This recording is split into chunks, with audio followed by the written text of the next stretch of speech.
been a full day. Can we say that?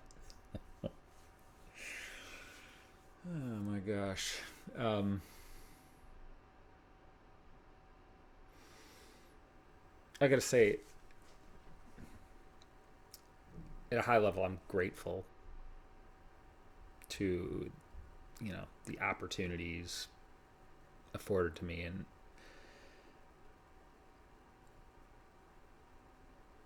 the events that I went experienced today kind of reflect the full spectrum of that. Let's just start at the beginning. Woke up late because I haven't slept well in 10 years. However, I did. Well, we'll get into that later perhaps. But anyway, 8:20, I get woken up by my son, who has a very specific request from me.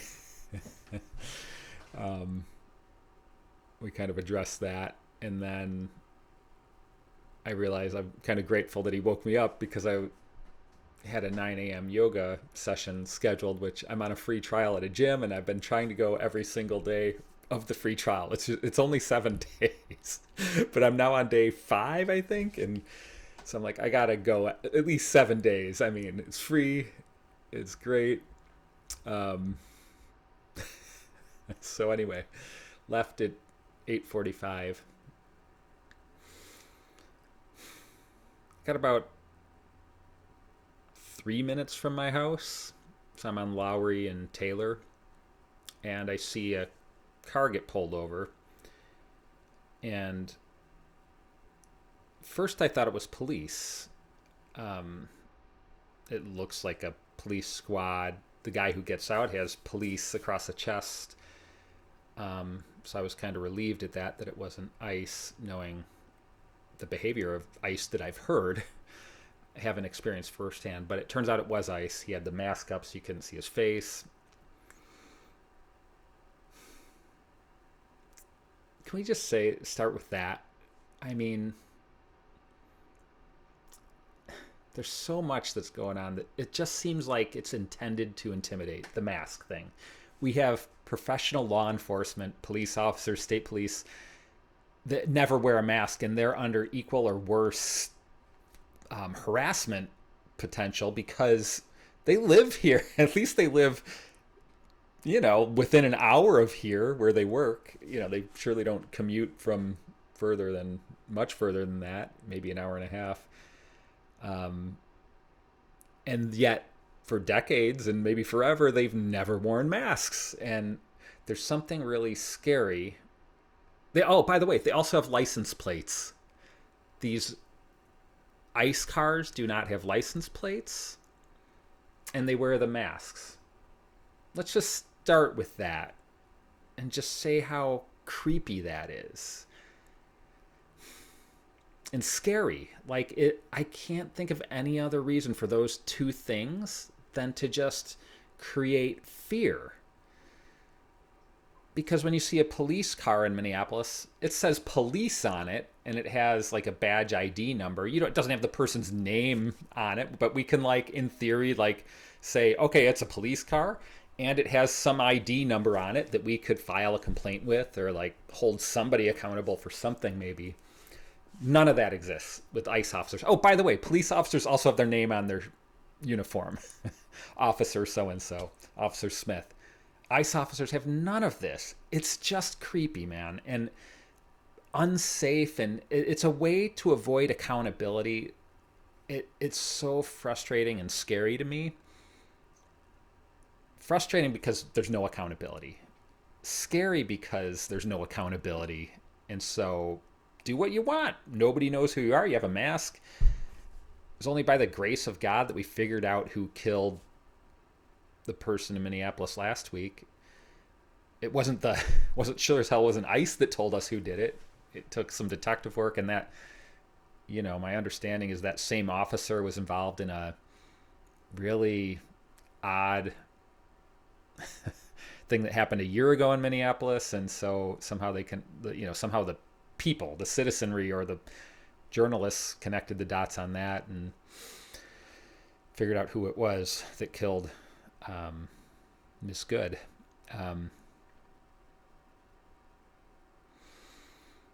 So it's 8:45. By now it's about 8:50, let's say, a.m. I'm on my way to yoga. I'm late for yoga. At best, I'm late for yoga. Maybe I'll miss it. I don't know at this point in time. But I pulled the car over. I didn't know what else to do, except I feel like all this is kind of stirring like a citizenship in me that I'm like, I don't know what to do, but I have a phone that has a pretty fancy camera in it, as most people do in this country.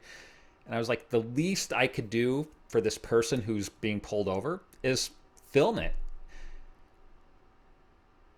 And even if it's not individual accountability for the agents themselves, at least it's some accountability. I mean, some potential accountability for the agency. So we'll never know who these agents were that pulled this guy over. But at least I have video footage of them doing their job, if you want to call it that. Anyway, I'm filming it. I'm shaking because I'm just scared. I'm feeling like this, I think it starts with fear because I'm in a very uncomfortable position. I'm outnumbered like 10 ICE agents to 1, me. And then there's a guy in the car who's, we'll find out later, is getting just harassed. He's an American citizen and just U.S. citizen getting harassed because he looks African.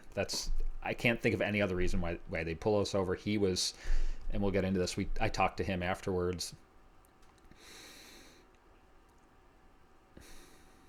So I'm scared shitless here. I'm filming it, and I'm still, I don't know, a half a block away on the other side of the street because I don't know. These guys are capable of doing anything. They have no accountability, and I know that. I'm old enough and I've seen enough to know that they can do whatever they want. They have carte blanche. Trump will pardon them. We know they're not cooperating with local law enforcement.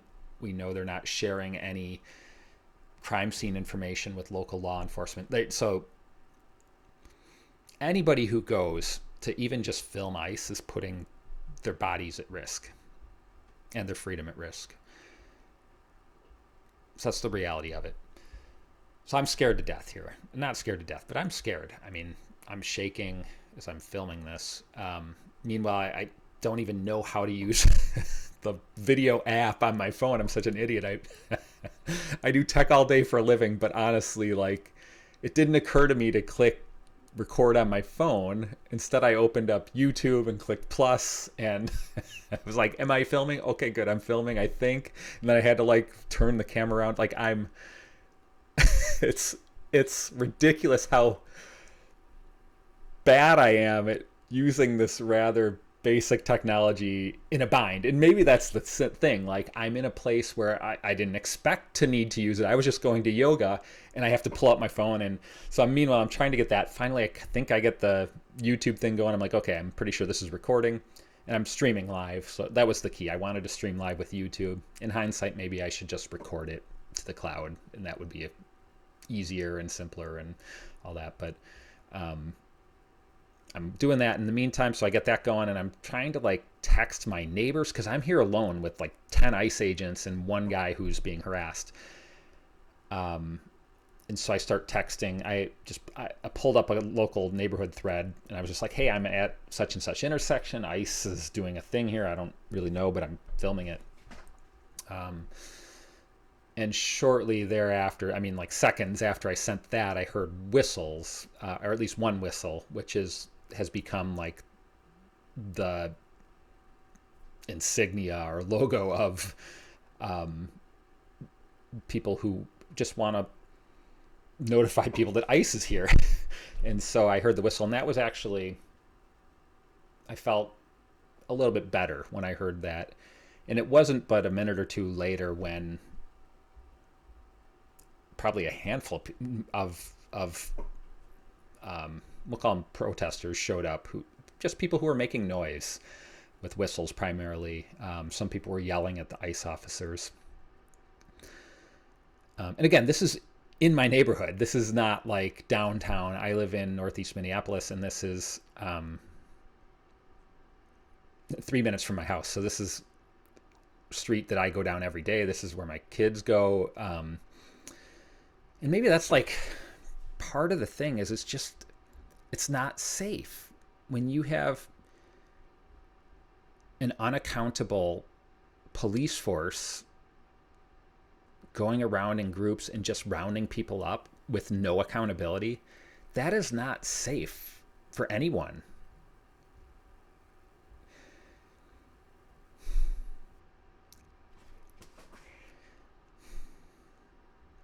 I had a conversation yesterday, anyway, I had a conversation on Friday with someone who's clearly a Trumper. He doesn't live anywhere near Minneapolis. This person lives states away. In the country, he's a Trumper, though. Hey, Elias, will you give me 10 minutes here? Okay, thanks, kiddo.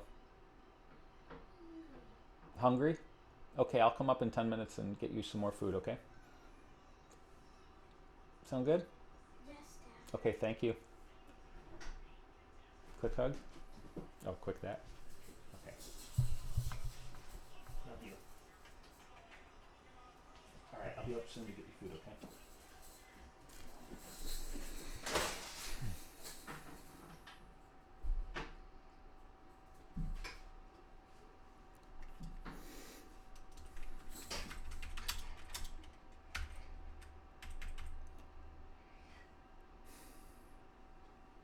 Will you close the door, Elias?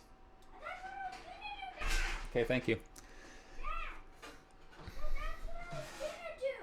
Okay, thank you. Please close it. Okay, I hear you, Elias. Thank you.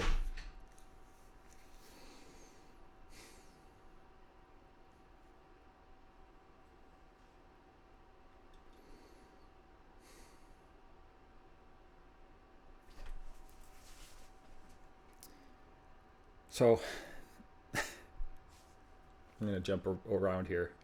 That was my son who hasn't been in school for the last 3 days because of this ICE stuff. ICE attacked, well, let me just say it more diplomatically. ICE tackled a student in front of the school the other day at Roosevelt High School. And apparently they carted him off. This is a student at school. I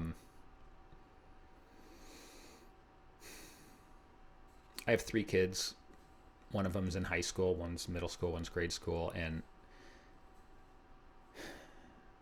no accountability for that, by the way. We don't know who did it. We just know it was ICE. And they took someone and disappeared them. It was a student at the school. So the school's in Minneapolis.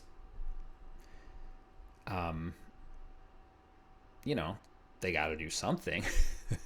And of course, it's classic, probably overreaction. But like at the same time, they need a plan to deal with this.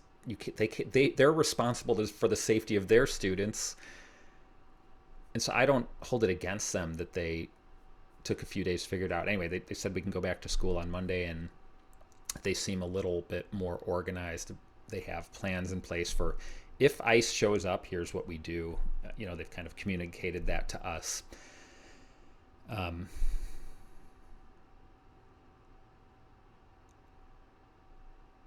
So this guy I know, who's a friend of mine, lives out of state. He has opinions about this stuff that he has no fucking idea. No idea. And what I mean is, like, he watches enough news to know, like, what Trump thinks of it and what Fox News says of it. Maybe he even knows what ABC News says about it. But, like, he's got opinions that he's got no business having. And he feels like I need to know his opinions. And I don't. Like, I'm here. I'm living through this terror campaign. I don't need anyone's opinions, period. Let alone somebody I didn't ask what his opinion is. I don't care if you live in the city here. I don't want your opinion.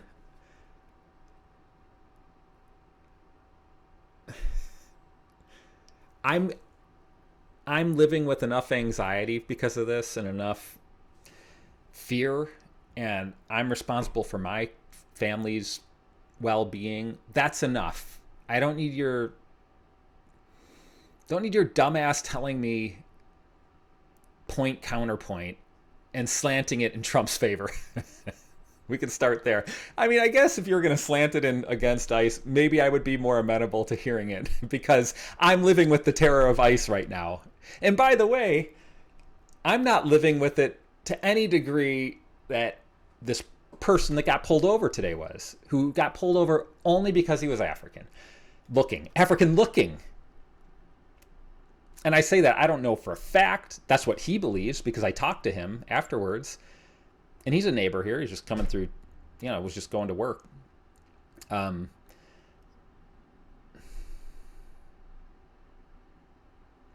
think like this has become so common. And I remember like, do you remember when that guy, Alexa, tell Lisa I cannot do it right now, but I will do it in 10 minutes. Okay, I can announce this to all your devices. Ready to send? Yes. This is my life. I am constantly interrupted, and I try to have a good. I try to keep it light with these interruptions. I try to take them in stride, but it just piles on. And I don't know if anyone else experiences this, but it's just like here, I'm sitting down here. How long have I been recording? I guess it's 17 minutes. That's a good length of a recording here. But I've been now interrupted twice.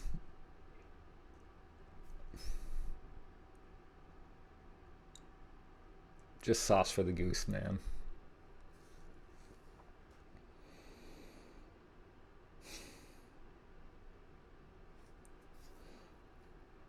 So I'm not sure. I think this is the kind of the conclusion I'm coming to, is that before we get there, let me just share initial impressions, because this was my first impression of an ICE activity in Minneapolis.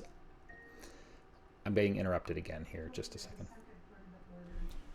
Alexa, make an announcement. What's the announcement? Lisa, I understand. I can get it in 10 minutes. Announcing. Lisa, I understand. I can get it in 10 minutes. So that's 3 interruptions. I have this song that I've been wanting to produce for a long time. It's called Interrupted Again. I don't even know that it's a great song, but sometimes when this happens, I'll sing it to myself, and I'll just, I've been interrupted again by the woman I love. Mm-hmm. And I know that it's right. I'll be there for you through thick and thin. I'll be here when I'm interrupted again. I changed the words slightly depending on who's interrupting me. Where was I? This was my first impression of an ICE activity here in Minneapolis. I've obviously read about some, but it's just been, I learned things today that I don't remember reading about. First of all, ICE has police written across their uniform, and I mentioned this earlier in this video, but I can only think of 2 reasons to do that. One is to cause confusion. Say, are they police? Are they ICE? Which I was confused. The other reason is to sap credibility from our local police force, which, believe it or not, has built a lot of credibility since 2020 and since George Floyd.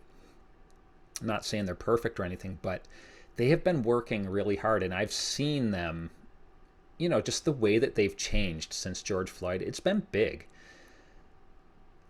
I actually have a lot of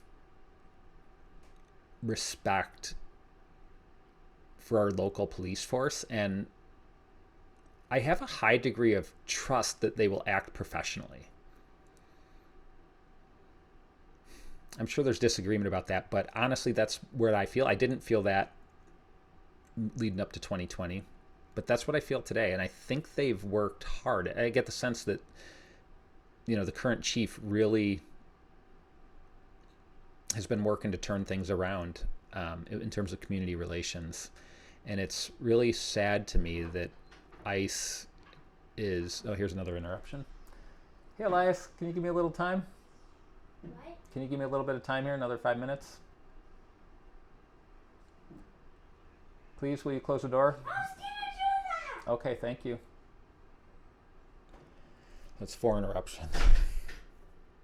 I've been interrupted again by the one that I love.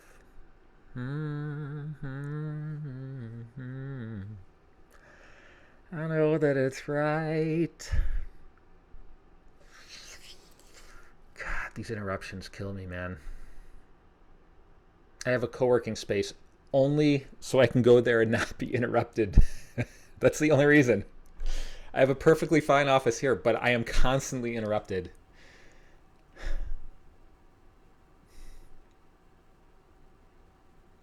I have ADHD I have ADHD symptoms.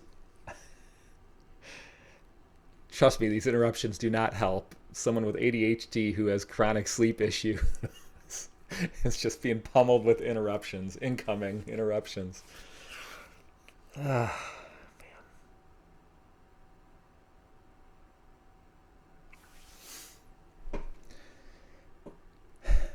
So 2 reasons why to say police across. It could say ICE, by the way. Like, it could say immigrations, custom enforcement. It could say immigration police. But instead, they look like Minneapolis police. And that really bothers me because, like I said, 1, it creates confusion. 2, they're sapping the hard-won trust that the Minneapolis police force has been working to build. This ICE force is unaccountable, but also something we haven't talked about, they're undisciplined. And this was very surprising to me today. This is another learning. So 1, I learned they're basically imitating Minneapolis police, trying to trick people into thinking they're Minneapolis police. At least that's the effect of their uniform. The effect of their uniform is they're confusing people about who they are. They're unaccountable. We already know that. And they're wearing masks. So it's very shady, very gross, the fact that they say police. Also, they're very undisciplined. I've read about this, and today I experienced it in a new way because I hadn't heard or read. I guess I don't follow it super close, but this is what surprised me. I've been to, let's say, a handful of very real, intense protests over the last 20 years. I was at the 2024 RNC. I was marched with Jesse Jackson 3 times in Decatur. I've seen lots of police. These are local police and state police at protests. I've never seen, in all those occasions, never seen police do what I'm about to tell you, which is jarring back and forth with the protesters. And I think I know why. Why normal police would not do that is because it escalates it. And so I'm there today. I heard a protester say, "Why do you have that gun?" The ICE agents say, "I don't have a gun, it's a radio." But meanwhile, he's surrounded by these agents with guns.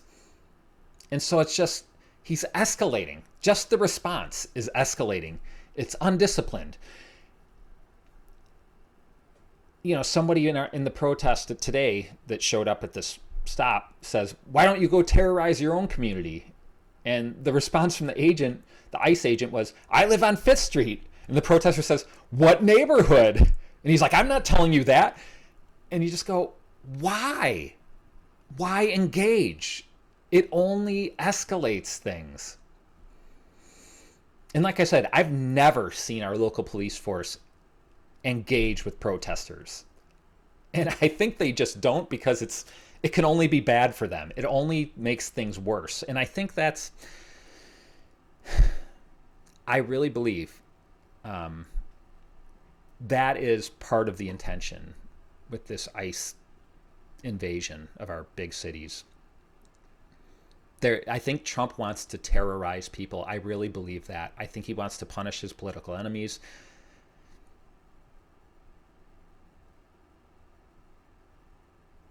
Nobody's held accountable for anything, especially Trump.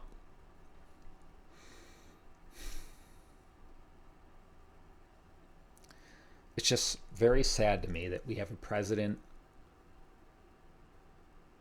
that is trying to terrorize communities. It really bothers me. I don't know if you remember during COVID, Joe Biden went to great lengths. This was problematic for me at the time, but he went to great lengths to deliver the COVID vaccine to all the rural communities in Minnesota. I drove 4 hours for my vaccine. I had to drive 4 hours north to a very tiny town to get it because there was no vaccines. On the list, I saw the list because I had to sign in. Every single person on that list was from Minneapolis, 4 hours away.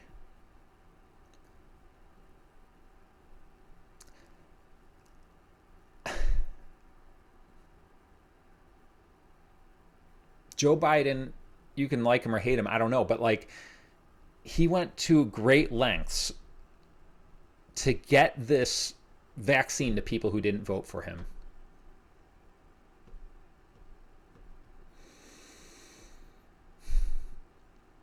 And it's so sad to me that Trump is just trying to hurt me. He's trying to hurt me. He's trying to hurt my neighbors, trying to ruin my neighborhood because we don't support him. And we really don't. And this is part of why, but like, that's what he's doing. It's a terror campaign.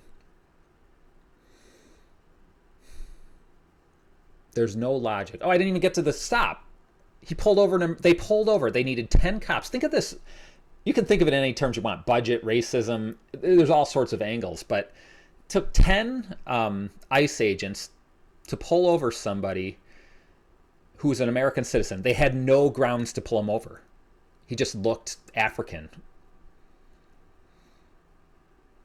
He was going to work.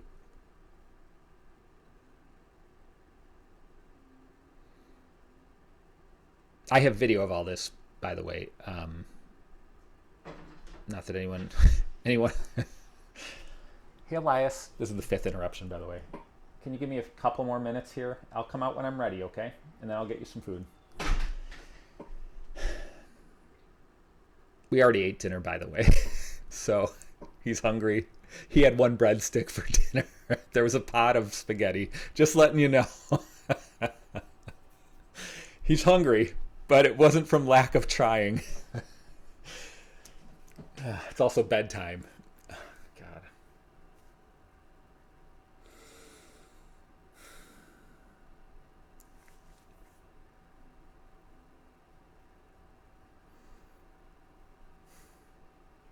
I was thinking,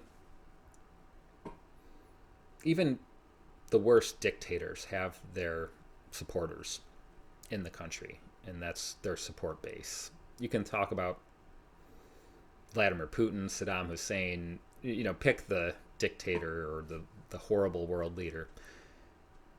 Same's true of Trump. This friend of mine, he's a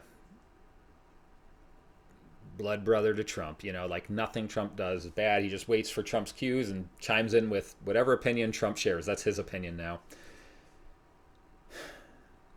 And I think, like, up until now, it didn't hit home Like there were divisions, of course, and all that, but up until Trump started terrorizing our community, I didn't feel it. It's one thing to bomb, a foreign country or something. Even George W. Bush, he never terrorized our communities in this way. He did other horrible things, of course, and as all the presidents do, I think. But I've never in my lifetime seen a president actively seek to terrorize a community, and that's why I'm so sad about this whole thing, this ICE thing. It's I just want it to stop. It's horrible. It's horrible to live it.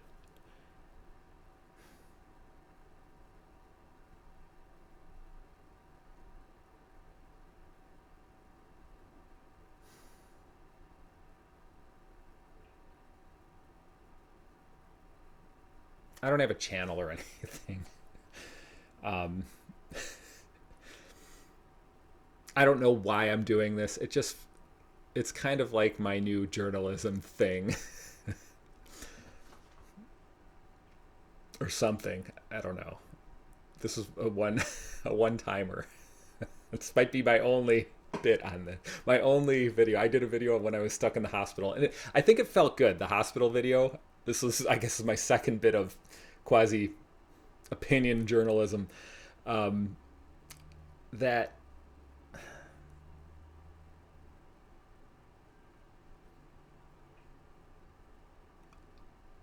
I think more than facts right now. More like people don't. You can't convince anyone of anything with facts. But maybe sharing how much this thing is hurting me will help somebody. I don't know.